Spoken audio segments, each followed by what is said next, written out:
আজকে আন্তর্জাতিক শ্রমিক দিবস, মে দিবস, ইন্টারন্যাশনাল লেবার ডে, কিন্তু এই দিনটি যে শ্রমিকদের জন্য পালন করা হয়, ভারতবর্ষের কমিউনিস্টরা শ্রমিকদের জন্য লড়াই করে, মজুরদের জন্য লড়াই করে, কৃষকদের জন্য লড়াই করে, কিন্তু তারা ভারতবর্ষে বা পশ্চিমবঙ্গে শ্রমজীবী মানুষদের কোন কোন অধিকার দিয়েছেন সেটা কিন্তু হলফ করে বলা যেতে পারে যে সাংবিধানিকভাবে বাবা সাহেব আম্বেদকর যে অধিকারগুলো দিয়ে গেছিলেন সেই তুলনায় কিন্তু তারা কিছুই দিয়ে যেতে পারেনি। তবুও এই শ্রমিক দিবস বিভিন্ন জায়গায় পালন করা হয়, কিন্তু ভারতবর্ষের নিরিখে শ্রমিক দিবস বা শ্রমজীবী মানুষদের জন্য যে মানুষটি লড়াই করে গেছেন, যে মানুষটি কাজ করে গেছেন, অধিকার দিয়ে গেছেন, সেই মানুষটির কথা আমরা অনেকেই স্মরণ করি না। তিনি হলেন ডক্টর বি আর আম্বেদকর। ডক্টর বি আর আম্বেদকর তিনি ভারতীয় সংবিধান প্রণেতা হিসাবে নয়, 1942 থেকে 46 সালে ব্রিটিশ সরকারের গভর্নর জেনারেলের এক্সিকিউটিভ কাউন্সিলের শ্রমমন্ত্রী থাকাকালীন অবস্থায় ডক্টর আম্বেদকর এদেশের শ্রমিকদের জন্য যে সকল সুযোগ সুবিধা দিয়ে গেছেন সেই সুযোগ সুবিধা পশ্চিমবঙ্গে 34 বছরের বাম শাসনে ছিটে ফোঁটাও দিতে পারেননি। আর বর্তমান সময়ে সেই অধিকারগুলো এক এক করে হরণ হচ্ছে কি করে আমরা সেদিকেও দেখব, এবং কিভাবে বাবা সাহেব আম্বেদকর 42 থেকে 46 খ্রিস্টাব্দের মধ্যে দিয়ে গেছিলেন সেটাও দেখব। 1 নম্বরে আমরা আসি, 1942 সালের আগে ভারতের শ্রমিকদের প্রতিদিন 10 থেকে 14 ঘন্টা পরিশ্রম করতে হতো, অর্থাৎ 10 থেকে 14 ঘন্টা বা তার বেশি শ্রম দিবস হিসাবে মান্যতা দেওয়া হতো। বাবা সাহেব আম্বেদকর এই সময়ে আন্তর্জাতিক লেবার রুলস অ্যান্ড কন্ডাক্ট অনুযায়ী 8 ঘন্টার নামিয়ে আনেন, অর্থাৎ 8 ঘন্টার বেশি তারা কাজ করতে পারবেন না। তাহলে সেই জায়গায় আবার এই লকডাউন পিরিয়ডে বর্তমান সরকার কিন্তু সেই লেবারদের যে কোড অফ কন্ডাক্ট শিথিল করে দিয়ে সেই 8 ঘন্টার জায়গায় এখন বেশিরভাগ যে কলকারখানা আছে, বেশিরভাগ যে মার্কেট আছে, আপনার মোড়, আপনার মেট্রো সিটি বাজার, আপনার জিও মার্কেট, সমস্ত জায়গায় দেখবেন তাদের শ্রম দিবস এখন আর 8 ঘন্টা নেই, বেড়ে গেছে, 12 ঘন্টা বা 14 ঘন্টা হয়ে গেছে। গেল 2 নম্বর, ভারতবর্ষের সমকাজে সমবেতনের ব্যবস্থা তিনিই করেন। অর্থাৎ আমরা জানি যে তার আগে মহিলারা এবং পুরুষরা তার আলাদা আলাদা বেতন পেতেন, মহিলা শ্রমিকদের কম বেতন এবং পুরুষ শ্রমিকদের বেশি বেতন দেওয়া হতো। এই বৈষম্য তিনি দূর করে সমকাজে সমবেতনের যে অধিকার, সেই অধিকার কিন্তু 42 থেকে 46 পর্যন্ত বাবা সাহেব ডক্টর বি আর আম্বেদকর আনেন।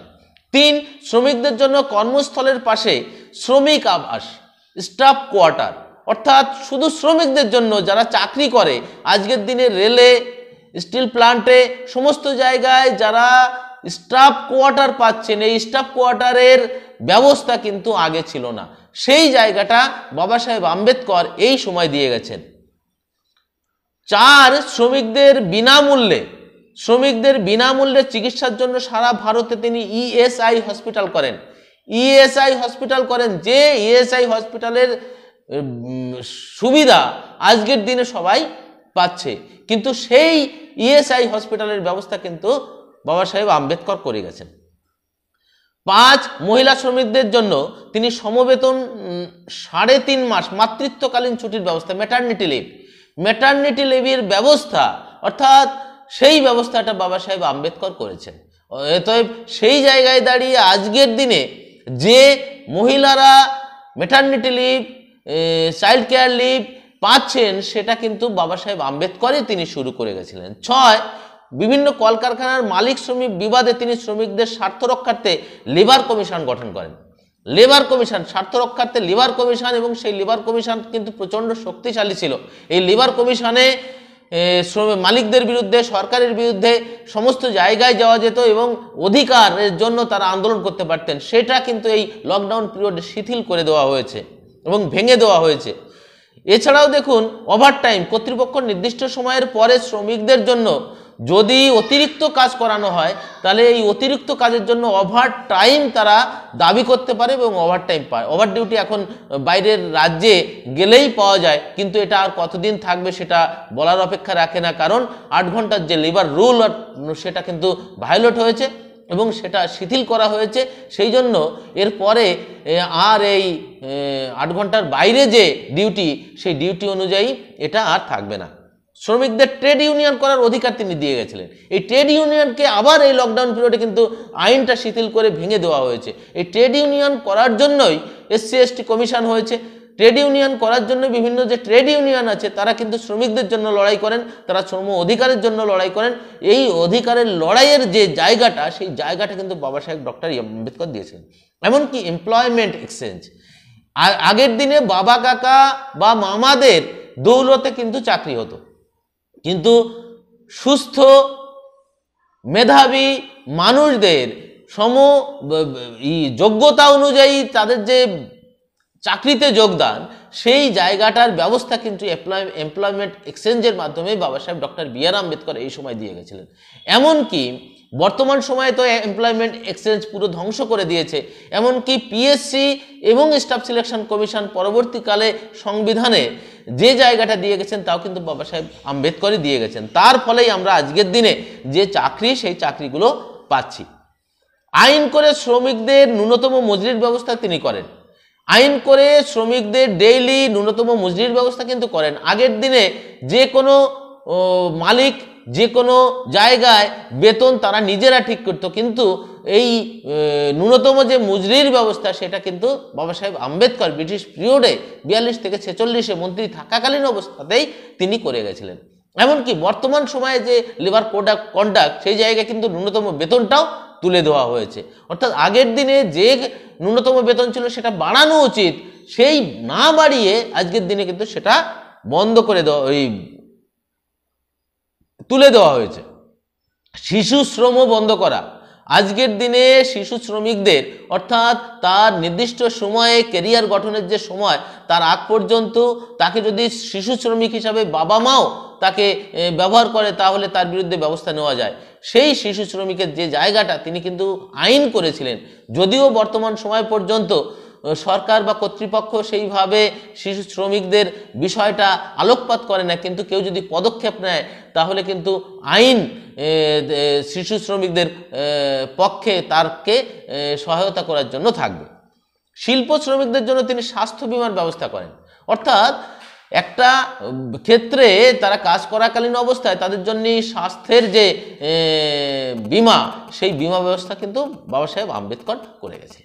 এই গেল আপনার বাবা সাহেব আম্বেদকর শ্রমিকদের জন্য কি করেছিলেন তার একটা পার্ট। আমরা আর একটু বলি কৃষকদের জন্য তিনি কি করে গেছেন, একদম হাইলাইট বলে যাচ্ছি। প্রথমেই বলি, ভারতের কৃষকদের উন্নয়নের কথা মাথায় রেখে বৃহৎ বহুমুখী নদী পরিকল্পনা ডক্টর বি.আর. আম্বেদকর করেছিলেন। সেই বহুমুখী নদী পরিকল্পনা অনুযায়ী দামোদর ভ্যালি পরিকল্পনা, DVC, যেটা ভাকরা নাঙ্গাল পরিকল্পনা, সোন নদী পরিকল্পনা, সব তার হাত দিয়েই হয়েছিল। তারপরে আসি, তিনি চাষির কষ্টার্জিত কৃষিপণ্যের ন্যূনতম মূল্য ব্যবস্থা তার হাত ধরেই তিনি করেছিলেন। চাষির কষ্টার্জিত কৃষিপণ্যের ন্যূনতম মূল্য, অর্থাৎ কৃষক যে ফসল উৎপন্ন করলো সেই সময় তাকে যা খুশি দাম দিয়ে নিয়ে যাবে, আজকে ফোড়েরা যেমনভাবে নিয়ে যায়, সেই জায়গাটা কিন্তু তিনি বেঁধে দিয়েছিলেন। ন্যূনতম মূল্য কিন্তু তাকে দিতে হবে। চাষের জন্য কৃষি ঋণের ব্যবস্থা এবং ফসল নষ্ট হলে তার জন্য ক্ষতিপূরণের ব্যবস্থা তিনি করেছিলেন। আজকের দিনে বন্যা, খরা, ভূমিকম্প, সুনামিতে ফসল নষ্ট হয়ে গেলে যে সরকার ভর্তুকি দেবে, সেই ব্যবস্থা কিন্তু তিনি সেই সময়ে করে গেছেন।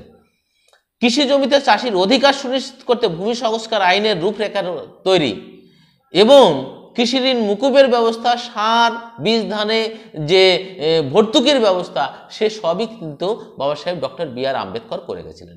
অতএব সেই জায়গায় দাঁড়িয়ে বাবা সাহেব আম্বেদকরকে মে দিবসে, শ্রমিক দিবসে, আন্তর্জাতিক শ্রম দিবস অনুযায়ী আমরা অবশ্যই শ্রদ্ধা করি হেমার্কেটকে, অবশ্যই শ্রদ্ধা করি হেমার্কেটের যে মেসাকার শহীদদের আত্মত্যাগ। কিন্তু ভারতের শ্রমিক কৃষকদের জন্য যদি কেউ কোনোটুকু করে থাকেন তা হচ্ছে ডক্টর বি.আর. আম্বেদকর। অতএব শ্রমিক দিবসে কমিউনিস্টরা যে আন্দোলনটা করে সেই জায়গায় ন্যূনতম সর্বাগ্রে ভারতে কেউ যদি কারোর কথা মনে করতে হয় সে হচ্ছে ডক্টর বি.আর. আম্বেদকর। অতএব বি.আর. আম্বেদকর যেটুকু শ্রমিকদের জন্য ব্রিটিশ পিরিয়ডে করে গেছেন তা আর 34 বছরের বামফ্রন্টের শ্রমিক দরদি সরকারও করেনি, ভারতবর্ষের কোনো সরকার করেনি। অতএব সেই জায়গায় দাঁড়িয়ে সেই নিরিখে বাবা সাহেবকে শ্রদ্ধা জানানো প্রত্যেকটা শ্রমিক, চাকরিজীবী এবং কৃষকদের অবশ্য কর্তব্য।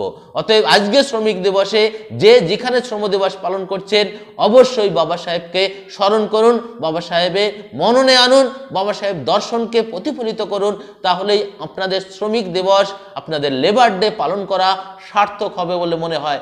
ধন্যবাদ। বিএমবি নিউজ সঙ্গে থাকবেন।